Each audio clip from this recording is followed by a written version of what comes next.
बच्चे का माथा ऊंचा रह जाना, सर पीछे को निकल आना, सर की कोई नोक निकल आना राइट से या लेफ़्ट साइड से, ये एक आम सी बात नहीं है। इससे बच्चे को कोई न्यूरोलॉजिकल प्रॉब्लम्स हो सकती हैं। बच्चे का सर बनाने के लिए और माथा बिठाने के लिए बहुत ज़्यादा कोई जो है वो मुश्किल काम ना किया करें। बच्चे के सर पे रेत रखना, बच्चे के सर के नीचे ईंट रखना, या इस तरह की बहुत सारी चीज़ें मैंने यूट्यूब पर ख़ुद भी देखी हैं जो कि बिल्कुल जिनका कोई जो है वो लॉजिक नहीं बनती, बिल्कुल नॉनसेंस कहूँगी मैं इस चीज़ को। बच्चे के सर बनाने के लिहाज से और उसका माथा शेप अप करने के लिहाज से आज सिर्फ 2 बातें बताऊँगी मैं आपको, एक माथा बिठाने के लिए और एक सर बनाने के लिए। और ये बिल्कुल टू द पॉइंट बातें होंगी, कोई इसमें इधर उधर की जो है वो रेमेडीज़ नहीं होंगी। जब हम बच्चों के साथ उल्टे सीधे काम करेंगे, उनके साथ जो है वो उनको सर बनाने के लिए या उनका माथा बनाने के लिए, नोज़ बनाने के लिए उनको फ़िज़िकली हर्ट करेंगे, तो बहुत सारे मसले फिर जो है वो हमारे सामने आते हैं और फिर हम उनका सॉल्यूशन ढूंढते हैं कि हमें क्या करना चाहिए। आप स्टार्ट से ही जो है वो सिंपल सी आज टिप्स मैं आपको दूंगी, इनके ऊपर फॉलो करेंगे और उसके बाद जो है वो इंशाल्लाह कोई शिकायत नहीं आएगी। सबसे पहले बात करते हैं माथा शेप अप करने का तरीका, या माथा अगर ऊंचा हो भी गया है तो उसको बिठाने का तरीका। ये आपका हैंड इस तरह से, जब आपने मदर फीड करवाना है बच्चे को, इस तरह अपने हाथ की जो तली है उससे माथे को दबा लेना है इस तरह से। साथ साथ बच्चा फीड करता रहेगा, वो रोएगा भी नहीं, और साथ साथ जो है वो आप इसको इस तरह से प्रेस करके रखेंगे। नोज़ ऊपर की तरफ पॉइंट आउट होगा, गर्दन इस तरह से नज़र आनी चाहिए और इस तरह से माथे को प्रेस करके रखना है। तकरीबन 5 से 6 मिनट्स या 7-8 मिनट जो है वो बच्चा अगर फीड करता है तो उसका तब तक माथा इस तरह ही दबा रहेगा, बहुत प्यार से, ज़ोर से नहीं। तो इससे ये होगा कि बच्चे के माथे की जो शेप है वो अच्छी बन जाएगी और बच्चे की जो स्कल है, जो बोन्स होती हैं वो थोड़ी सॉफ्ट होती हैं। तो हम उसको जो है वो अगर थोड़ा सा माथा उठ भी गया है तो हम उसको शेप अप कर सकते हैं। फीड करवाते हुए आपने इस तरह से माथे को दबा लेना है। माथा बिठाने के लिए मैं सिर्फ ये एक ही टिप दूंगी, इसके अलावा कोई वज़नी चीज़ रखनी और जो है वो कोई भी बच्चे के साथ जो है वो इस तरह का काम करना जिससे वो हर्ट हो, तो ये चीज़ मैं अलाउ नहीं करूँगी। उसके बाद फिर प्रॉब्लम्स क्रिएट होती हैं और बहुत सारे मसले मसाइल हो सकते हैं। सिर्फ एक ही काम करें और बाकी जो है वो अल्लाह की रज़ा, जिस तरह से अल्लाह ने चाहा है बच्चे को बनाया है उसी तरह से जो है वो रहेगा। और अब दूसरी तरफ चलते हैं जी, सर बनाने का तरीका। सर बनाना जो है उसमें भी कोई हार्ड एंड टफ रूल्स नहीं हैं, सिर्फ एक ही टिप है, आपने उसको स्टार्ट से फॉलो करना है और आप उसको तकरीबन 8 महीने तक जो है वो 8 महीने के अंदर अंदर जो है वो उसको फॉलो कर सकते हैं। 8 महीने के अंदर अंदर बेबी का हेड शेप इजीली हो जाता है। फर्स्ट 4 मंथ 6 मंथ ज़्यादा क्रिटिकल होते हैं, तो उसमें जो है कोशिश करें उसमें ही आप बेबी का हेड शेप कर लें। उसके बाद बेबी की बोन्स जो हैं वो स्ट्रॉन्ग होना शुरू हो जाती हैं, स्कल स्ट्रॉन्ग होना शुरू हो जाता है, स्कल की बोन्स में गैप ख़त्म होना शुरू हो जाता है। फिर जो है वो हेड शेप होना मुश्किल हो जाता है। हेड शेप के लिए एक ही जो है वो टिप है, वो ये है कि आपने एक सॉफ्ट सा कपड़ा लेना है। मेरे पास अपना एक स्टॉलर था, मैंने वो ले लिया है। सर पर लेने वाला जो स्कार्फ होता है काफ़ी सॉफ्ट सा था। अब इसको दोनों साइड से इस तरह से बराबर कर कर एक जैसा कर लेंगे और इसको फोल्ड कर देंगे। दरमियान में से हाफ पकड़ के इसको डबल कर देंगे। आपने देखना है आपके कपड़े की लेंथ क्या है। अगर मैं इसको डबल करती हूँ तो इसकी ये लेंथ बनती है, और अगर मैं इसको मज़ीद डबल करती हूँ तो इसकी गिरा नहीं बनेगी, दोनों साइड से छोटा हो जाएगा। मैं इसको सिर्फ 1 फोल्ड दूँगी, सिंगल डबल करूँगी और उसके बाद जो है वो इस तरह से एक गिरा एक साइड पे दे देंगे। गिरा देने का तरीका आपने गौर से देख लेना है।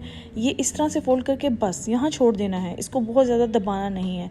और इसी तरह दूसरी साइड से फोल्ड करके इस तरह से छोड़ देना है। ये मैंने मोहम्मद की दादों से सीखा है और उन्होंने ही माशाल्लाह मुझे ज़यान का भी गाइड किया था और उसका भी मैंने हेड शेप इसी तरह बनाया था। इस तरह से जो है वो इतना सा देखें डिस्टेंस छोड़ देना है गिरों के अंदर जहाँ बच्चे की नेक आ जाए। अब इसको क्या करेंगे, प्यार से बच्ची के नेक के नीचे रख देंगे। जब बच्चा गहरी नींद सो जाए उसको अपने बेड पे स्ट्रेट लेटा देना है। साथ आपने इस तरह की एक छोटी सी प्लेट ले लेनी है। मोस्टली ये जो चाय पीने वाली जो छोटी प्यालियाँ होती हैं उसके साथ आती है, पिर्च बोलते हैं इसको। और अगर आपके पास ये अवेलेबल नहीं है तो आप छोटा सा हार्डबोर्ड का पीस ले सकते हैं। छोटा सा कोई भी सख्त चीज़ हो जो उस बेबी के सर के नीचे रखी जा सके वो आप ले सकते हैं। उसको इस गिरा को रख के गर्दन के नीचे बच्चे का सर सीधा कर देंगे और साथ ही ये प्लेट आप ले लें तो ज़्यादा बेहतर है। और 1 से 2 घंटे भी अगर बच्चा इसके ऊपर इजीली सो जाए तो दिन में एक दफ़ा जो है वो ये वाला सारा जो है वो प्रोसीजर कर लें। उसके बाद बच्चा जो है वो 2 से 3 घंटे अगर उसके ऊपर सो जाता है तो ये उसके लिए बेस्ट है, उसका हेड शेप अप अच्छा हो जाएगा। और जब बच्चा जाग जाए तो उसको उसके बाद आप झोली में लिटा सकते हैं। अब देखें इस तरह से पीसफुली बच्चे को सुला दें। अब इस पोजीशन में कोई भी चीज़ बच्चे को हर्ट नहीं कर रही। हार्ड प्लेट है नीचे, उससे सर की जो पीछे वाली नोक होती है एक छोटी सी, उसको स्ट्रेट करना होता है, वो शेप अप हो जाएगी। और गिरा का मकसद है कि बच्चे का सर सीधा रहेगा, राइट लेफ़्ट नहीं जाएगा।